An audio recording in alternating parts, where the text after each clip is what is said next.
Assalamualaikum warahmatullahi wabarakatuh. Sebelumnya, iblis memang dikenal sebagai musuh manusia sepanjang hidupnya. Namun, perlu kita pertimbangkan bahwa sejarahnya lebih dari sekedar itu. Sebelum Adam diciptakan, iblis adalah salah satu makhluk paling mulia di sisi Allah, dihormati bahkan oleh malaikat.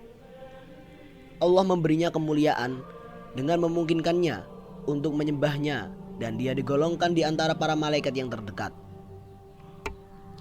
Memperoleh pemahaman yang dekat tentang kesucian dan keindahan mereka.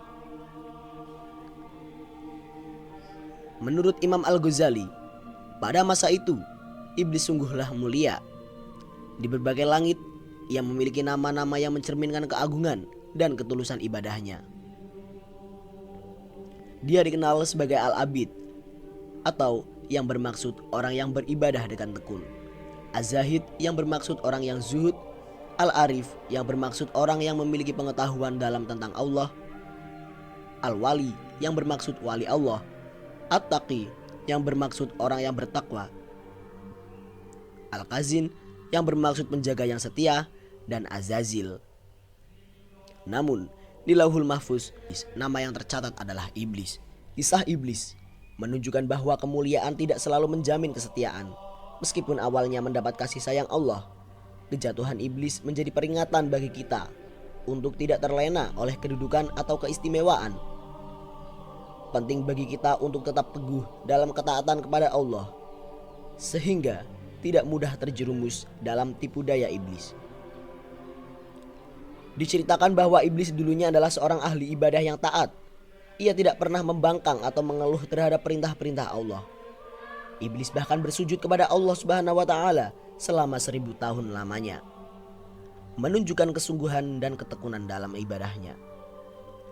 Selama masa itu, ia sangat gigih dalam beribadah dan dihormati bahkan oleh malaikat, sehingga diberi kedudukan setara dengan mereka, bahkan menjadi penghulu atau pemimpin para malaikat serta khazinul jannah atau bendahara surga. Namun, kejatuhan iblis tidak terjadi secara tiba-tiba. Ketika Allah menciptakan Adam, iblis menolak untuk bersujud kepada manusia, meskipun perintah tersebut berasal dari Allah sendiri. Ini adalah awal dari kesombongan dan kedurhakaan yang akhirnya menjatuhkan dari kemuliaannya.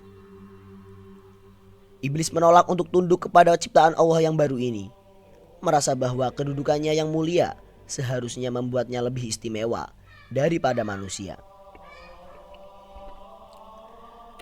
Namun, lama-kelamaan iblis menjadi semakin sombong dan angkuh. Dia mulai menganggap dirinya lebih tinggi derajatnya dibanding makhluk-makhluk Allah yang lain. Keangkuhan ini mencapai puncaknya ketika Allah Subhanahu wa Ta'ala hendak menciptakan Adam sebagai manusia. Allah memerintahkan iblis untuk bersujud kepada Adam. Namun, iblis menolaknya dengan angkuh. Dia berkata, "Adakah engkau mengutamakannya daripada aku? Padahal aku lebih baik daripadanya. Engkau ciptakan aku dari api, dan engkau ciptakan Adam dari tanah." Allah kemudian menegaskan bahwa dia menciptakan apa yang dia kehendaki. Namun iblis tetap enggan bersujud kepada Adam. Karena merasa penuh keagungan, iblis tidak mau merendahkan diri dengan bersujud kepada makhluk lain. Saat para malaikat bersujud, iblis tetap tegak, angkuh, dan sombong.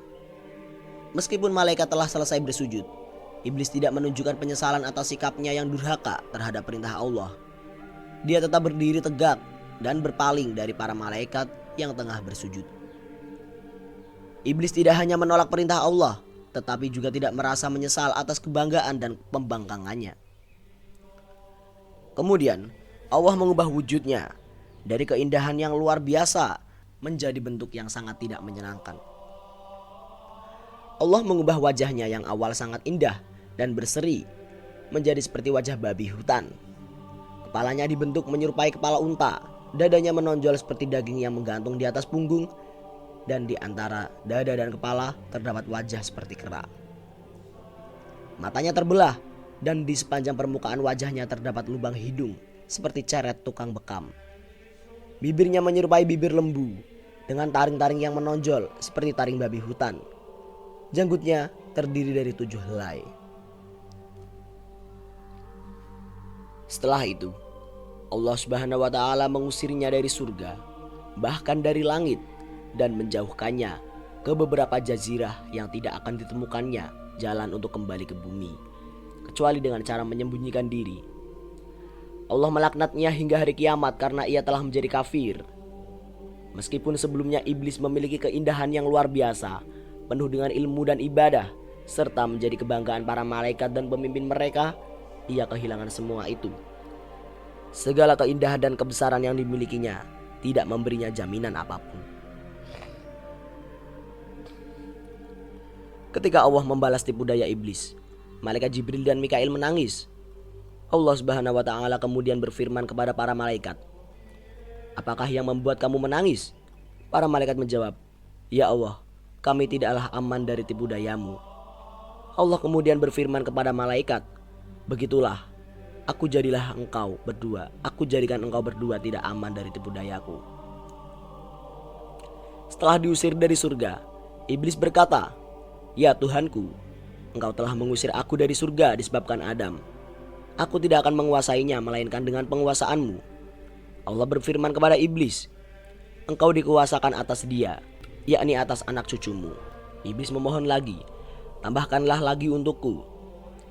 Allah menjawab, "Tidak akan dilahirkan seorang anak baginya, kecuali tentu dilahirkan untukmu 2 padanya." Iblis kemudian memohon, "Tambahkanlah lagi untukku." Lalu Allah berfirman, "Dada-dada mereka adalah rumahmu. Engkau berjalan di sana sejalan dengan peredaran darah." Kemudian iblis memohon lagi, "Tambahkanlah lagi untukku."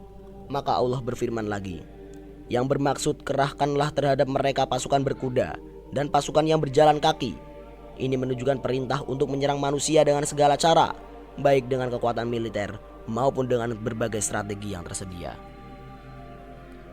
Perintah ini mencakup seruan kepada para pengikut iblis untuk menghadapi manusia dengan segala tipu daya. Mereka diminta untuk berserikat dalam merencanakan dan menjalankan upaya untuk menyesatkan manusia. Hal ini dapat meliputi pemanfaatan harta dengan mengarahkannya ke dalam perbuatan haram, menyesatkan anak-anak dengan mendorong mereka melakukan tindakan syirik atau perbuatan terlarang lainnya, bahkan dengan memberi nama mereka yang mengadu unsur penyembahan kepada berhala, dan mengajak mereka kepada pekerjaan yang tercela dan kejahatan. Ayat ini menegaskan pentingnya menghindari tipu daya iblis dan pengikutnya. Dalam surat Al-Isra ayat 64, Allah juga menekankan bahwa apapun yang dijanjikan oleh setan hanyalah tipu daya semata yang hanya akan menyesatkan manusia dari jalan yang benar. Oleh karena itu, manusia harus waspada dan memilih untuk mengikuti petunjuk Allah Subhanahu wa Ta'ala, bukan tipu daya syaitan. Sebelum dilaknat, iblis telah menjalankan tugas-tugas mulia yang diperintahkan oleh Allah Subhanahu wa Ta'ala kepadanya. Ini menggambarkan betapa mulianya kedudukan iblis sebelum ia jatuh dalam kedurhakaan pertama. Iblis diamanahkan sebagai penjaga surga selama 40.000 tahun.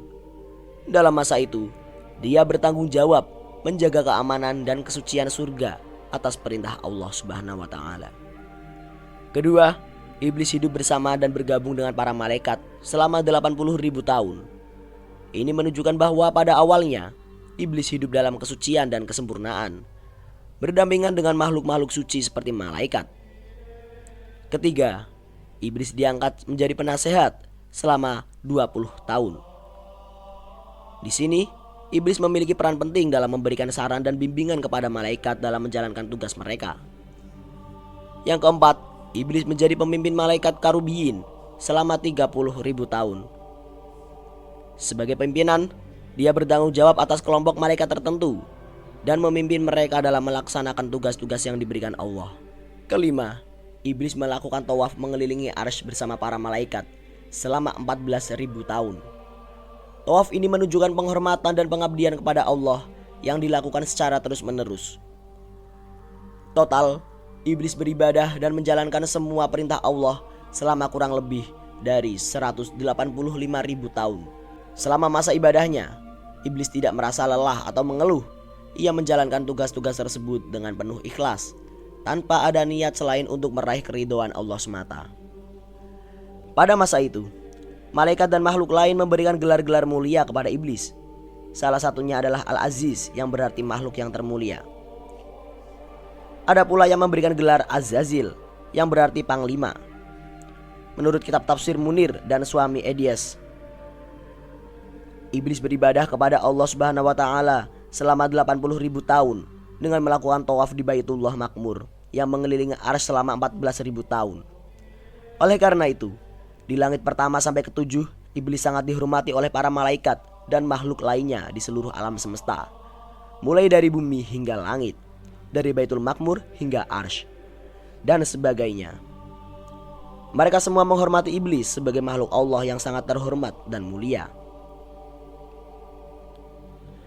Demikianlah adalah kisah iblis yang jarang diketahui manusia, yang sebenarnya pemimpin para malaikat, kemudian karena satu kesalahan Allah melaknatnya.